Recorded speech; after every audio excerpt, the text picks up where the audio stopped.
job is to report what is happening. We're supposed to be the watchdogs. While we should not shape civil discourse, it is our responsibility to present a range of viewpoints so that viewers can take it upon themselves to determine what course of action they should take or how involved they want to become in a particular subject. The public brings their own perceptions to what they see and process on the news. But what about contributing to the social fabric of the community? The contribution should be to continually, as journalists, ask questions. Why? Why not? Who is affected? When I covered the controversy of the Ten Commandments at the courthouse in Poto a year or so ago, one of the questions I asked the group supporting the display was, what if a Mormon group wanted to erect a statue on public property? Would that be okay? Well, the point I was making is that Oklahomans overwhelmingly supported a presidential candidate who was Mormon. So it seemed logical that other religions might also be welcomed. The Ten Commandments challenges ended up on land owned by the disabled American veterans, and the spokesman said he wouldn't share the land with other faiths, even Mormons. Another story we covered was in May of 2013 that I remember, plaques from the Ten Commandments removed from all the public schools in classrooms in Mulder, Oklahoma, after a student brought up the legal concerns. Isn't it interesting that the Ten Commandments issue at the state capitol has opened up the issue to other non-Christian groups and the Satanists wanting to erect a structure? I listened to Rabbi Charles Sherman's presentation in the first series where he talked about a complete separation of church and state. He said it is not kosher to have religious monuments in public places. His concern was for the rights and dignity of all religions. My faith also teaches me to respect the religious beliefs of others and that all are welcomed at the table. As for the question of reporters feeling any sense of responsibility for the quality of the social fabric in the community, the priority should be to present an unbiased account of what happened, which would best serve the community's social fabric. I feel it is also up to the individuals and groups to speak out if they feel someone is being misrepresented in the media. One colleague of mine I asked this question agreed, saying, if a minority faction of a religion is making the rest of the group look bad, the majority should speak out against the negativity to make sure their viewpoint has been expressed. What are the sources on religion used by most reporters? I can speak for myself. Generally, in our newsroom, it's ORU, and since I'm a graduate of Phillips Theological Seminary, it is Phillips Theological Seminary. I try to always make sure they are included in the conversation. In some instances, I've tried to make sure that they, especially on the weekends, when I work and I will be leaving here to go do the news, we try to cover events involving other ethnic and minority groups to help broaden, this is my contribution, to help broaden the perception about a particular group. A couple of years ago, I was invited to read to students at the Peace Academy, and we covered that story and a number of festivals and the like, to try to help dispel Muslims as extremists, for example, and other groups, moms, Hindu. You may wonder how media producers decide what labels to use. Well, it depends on the individual producer in our newsroom. So how do you work to change an offensive label? You call the television station. You educate newsrooms. You make yourself available 24 hours a day, 7 days a week, and then you begin to build a rapport with those media outlets, beginning with the assignment desk, who have a lot of say in what goes on in the stories that you see on the news. That's what helps change labels and opens up the conversation, and it is up to each of us in this room to speak up.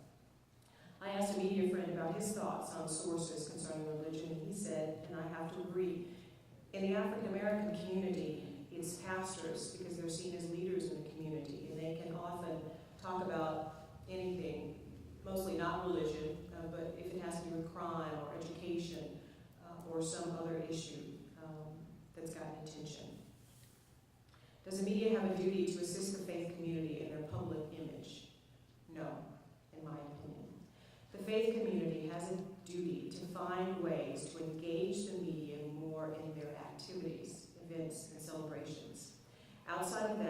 the job of the public relations professionals to assist those in the faith community with their public image. The only duty of the media is to avoid letting one person speak for an entire group and to at least make an effort to include the faith community in their stories. I asked one media producer to answer this question about the faith community in their public image, and she said there is a fear of backlash. This is a news producer. She said there's a fear of backlash if we cover religion. Religion is very polarizing. The fear is not from a non-Christian group, but from Christians themselves. Oklahoma is, after all, a red state with a growing number of conservatives, and the fear of backlash is translated into not covering or pushing the coverage of certain stories. This is from a 24-year-old producer. I believe this perceived fear may at times narrow the decision makers' efforts to broaden our coverage of religion. There used to be a different voice at the table on our weekend assignment desk, for example, who was diligent about covering various events and religious groups. That individual is no longer there, but I applauded his efforts for including like the Turkish festival and other celebrations. Knowing that good news does not sell, what challenges do the networks and reporters face in reporting the news in a fair and objective way? The USC Annenberg School of Communication and Journalism and the University of Akron in 2012 did a study that was published in the Poynter Institute, a training facility for teaching excellence in journalism. And the study was about media and religion, and it said that 1/2 of all reporters say a major challenge to covering religion is a lack of knowledge of religion. The report also said that just 19% of reporters say they are very knowledgeable about religion, and 1/3 consider themselves knowledgeable.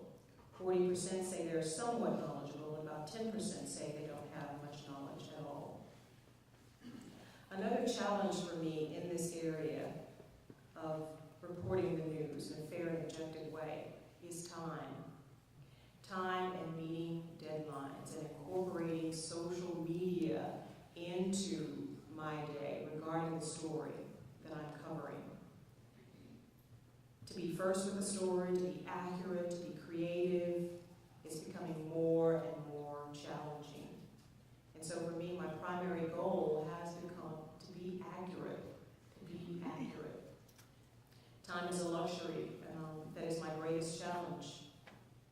Stories need to be visual for television. The story should have broad appeal. We hear this often. It has to be able to answer the question, why should I care? And will other people hear about the story?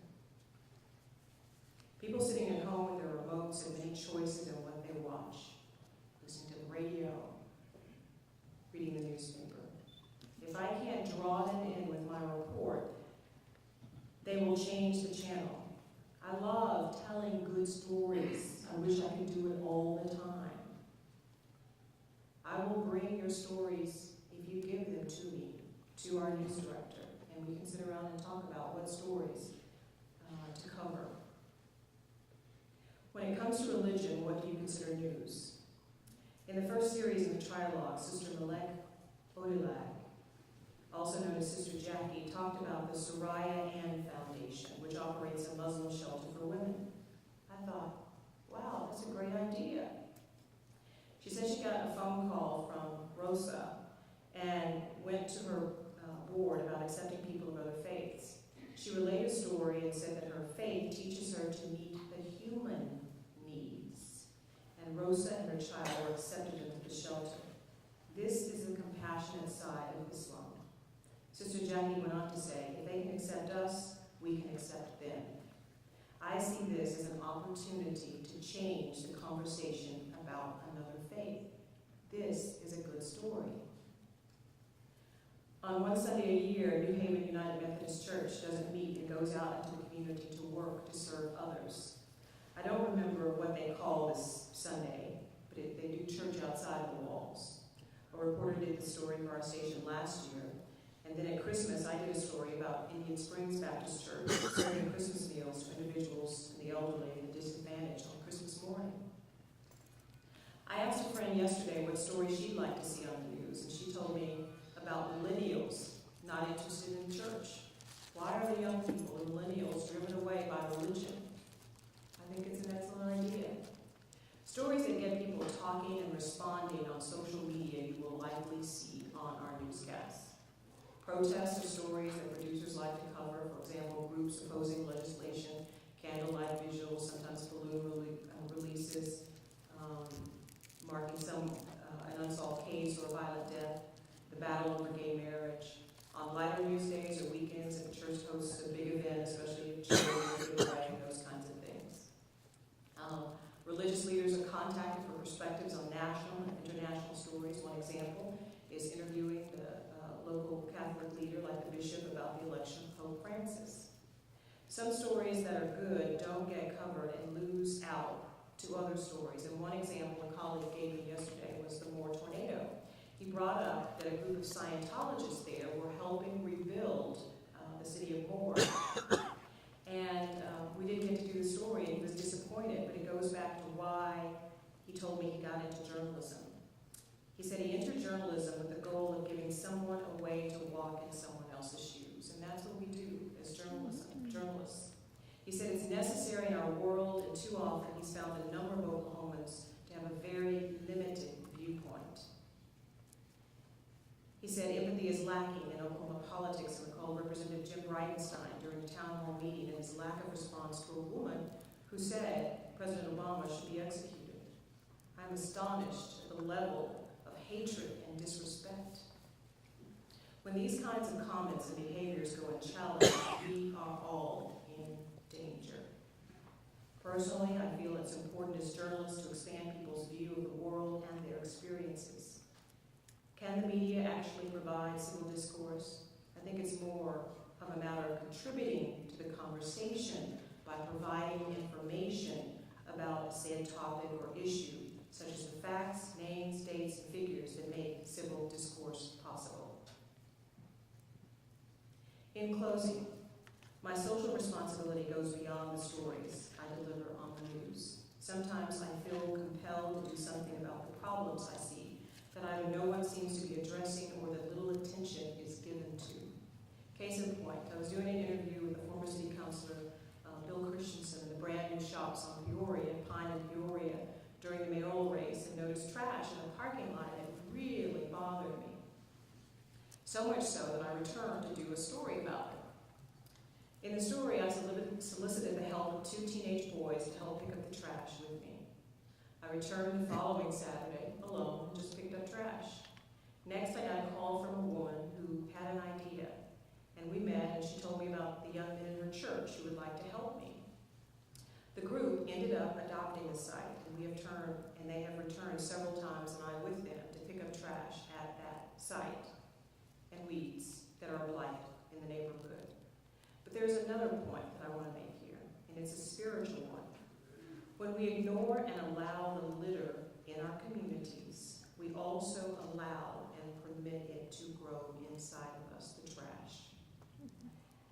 When we clean up the outside, we clean up the inside. Picking up litter alone hasn't satisfied my need and desire to help the social fabric of the community of North Tulsa that I grew up in. Next, I created a short story about a woman picking up trash and getting the attention of the citizens in the community, and then began going around to schools, which I do, talking trash and encouraging kids to pick up litter. My point is, do I, as a journalist, have a responsibility to help shape the social fabric around the area I live in and report on? The answer is I have a responsibility to, at the very least, contribute to the conversation. I have a responsibility to bring attention to those areas that are being overlooked and to ask questions why and who is responsible, and then I, Yvonne Lewis, have to look at myself in the mirror and say, what have I done to contribute to this situation? Thank you. All right.